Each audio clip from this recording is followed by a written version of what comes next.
Hey all, so relatively short war this time around. I was actually back up in Tier 1, and my first fight was this same Power Snack Doom that I took last war. However, because I knew that I had some other fights coming up, while the gray boosts are more predictable now, they are still not unlimited, and so I decided to save myself the power start. What you'll notice here is that I'm doing very short combos.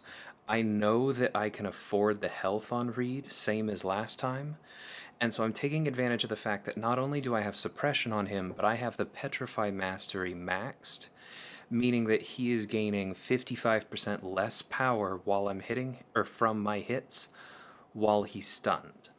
And that's why I was able to get all the way up to my L2 before he threw his first special.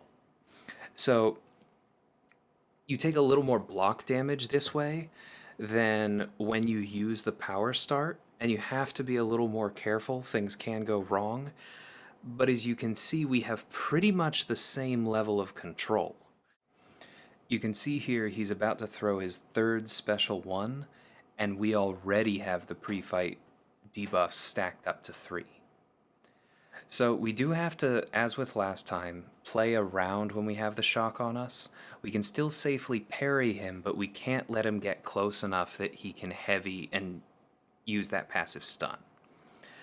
But notice that because we already had the pre-fight debuff stacked up to 3 there, when backup recovery triggered, it reduced his power. We are healing from the shocks, we are reducing his willpower, and anytime Power Snack, Mystic Dispersion, any kind of power gain activates on him, we're reversing it. This fight is completely in control. We take advantage of the Careful Study passive. I think my read is up to 160 now, so that's like over 40% extra power while that's up, I think. So we take advantage of that Careful Study passive to push to the L3. That does a ton of damage, and then we throw the L1 because that's going to allow us to have 2 extra debuffs when the fight ends, and thus to bank 2 more pre-fights. Because right after this, there was a Tigra on that Mixmaster node, and I dropped a couple pre-fights on her to make the Torch player's job easier. I also put some pre-fights on this Domino here. You'll notice there's already some health off of her. We made a poor call. I made a poor call with assignments here, and it cost us 1, but luckily I did have Warlock to clean it up. Probably should have started with this, but I thought our other option might have been a little more efficient. Lesson learned. Anyway, I am fully expecting these pre-fight debuffs to fall off, because to refresh them I would have to heavy, and that would put a bleed on Domino, and she could shrug that and gain power. And to land the heavy in the first place, I would probably have had to parry and thus give her power that way too.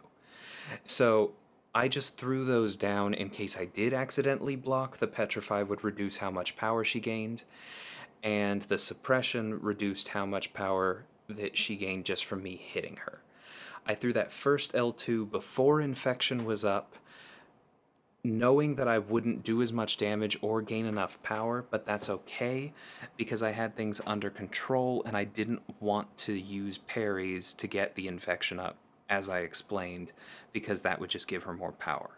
I knew that I'd have infection up for the second one, as we saw there. I'm waiting out the Footloose buffs. I'm gaining enough power, even if I could gain more if both armor breaks stick. It is what it is, right? We're not finishing that combo there because she's lucky and we don't want her to evade on us. We're dodging the L1 because we're using a tech champ and thus can do it safely. We may take some crit fail, but that's okay. And now we're done. I boosted pretty big here. I believe I have 12% tech boost and 200% tech power back. And that's just because I had not taken this fight or the fight that I'm going to take after this with Warlock in a very long time, if ever. And I just did not want to mess it up, right? So then we have probably the easiest fight of this war, Mr. Fantastic on this Spry and steady build-up node. Now, the unfortunate part here is that as soon as we throw our special, we get those debuffs on us. So then when he throws his next one, he is unblockable. And we are never going to get down to no debuffs again. I could have purified something if I'd been able to bring Void, but oh well. And as you can see, I actually messed up that dash back, took a couple hits, but I got the indestructible off first, which is why it was worth it to use the L2 and make him go unblockable in the first place. We have True Strike, so we're not really at risk of not being able to hit him. I know that with Killmonger, I'm going to have no problem blitzing down Reed, so I don't mind if this takes a little longer by me hitting into his block or anything to build power. I'm going to have plenty of specials because every time he throws specials, he puts debuffs on me and thus gives me a ton of power. And then when I throw my specials, that gives him a ton of power, which then lets him throw more specials, which gives me more power and lets me refresh True Strike. And so it's just that cycle that Killmonger has against Mr. Fantastic just made this really easy. Even slow playing that and having to basically intercept and punish the whole time, it only took 90 seconds. And I finished at a full yellow bar. That part's always nice too, right? So then I took a break there in between these two fights to go and duel Havok because I wanted to be 100% sure that I had my re-parries down. This fight is a lot scarier than the former one if he goes unblockable, because then in trying to not get hit, you are probably going to trigger Crumbling armor, and then maybe Havok's going to throw an L1, he's going to gain a ton of charges, he's going to detonate, you're not going to have the armor, and then maybe you die. So we're not doing that. What we're making sure we're doing here is parrying his mediums as often as possible, and ideally parrying both mediums if he throws them, or we're going to counter the heavy or land that stun. And the reason for that is because when we parry his medium, because it is a non-contact hit, it power drains him, which removes all of his plasma charges, and basically just takes the danger out of this node. As you can see, once we got up to that L2, the fight was over, because we had stacks of infection up, and Warlock just blitzed him.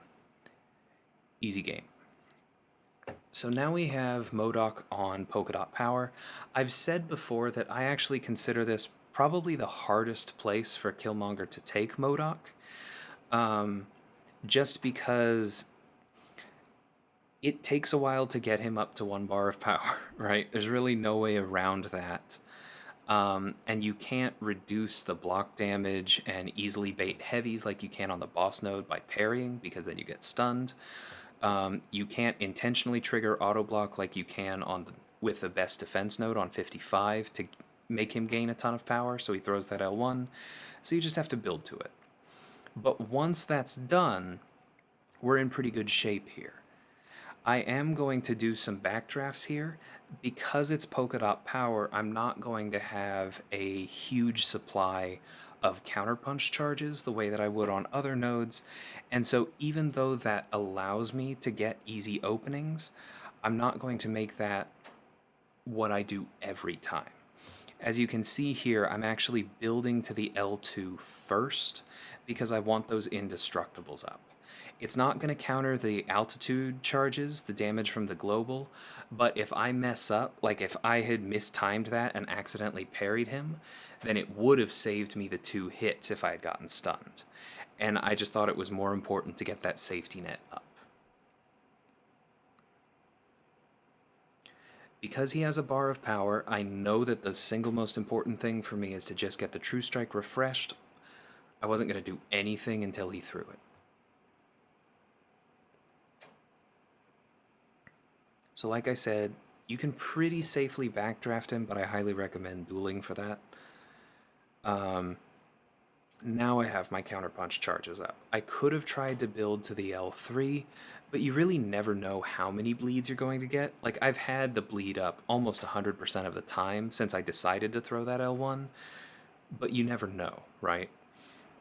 And I still wouldn't have the L3 now if I hadn't thrown that, so it's just not worth it. I think on a fight like this, better to just stick to keeping the fight under control. Don't go for the big damage. Rely on, class advantage, the extra damage you get from True Strike. and just let Killmonger do his job. So I left this part in because, like I said, I applied some pre-fights to Tigra on Mixmaster to make Torch's job easier for the player who brought Torch. I did the same thing here for Mojo, and this is just to highlight something that I talk about, which is that Mr. Fantastic is not only an incredible champion because he's an incredible champion and can just dominate fights like that Power Snack Doom mini that I showed you this war and last war. He is also incredible because he makes not only your team, but the whole battle group's team stronger. Because as long as I have him ranked up enough and I know how to play him well enough to win even one fight with him, then that multiplies the pre-fights that I'm able to use. I was able to use him to take down Doom, where we might have had to use, at least one pre-fight if we were taking that with Void or Torch to make sure it was truly safe. But then we would have had only 3 left for everyone else. Instead, I dropped that first fight and still had 7. And that level of flexibility just makes planning that much easier.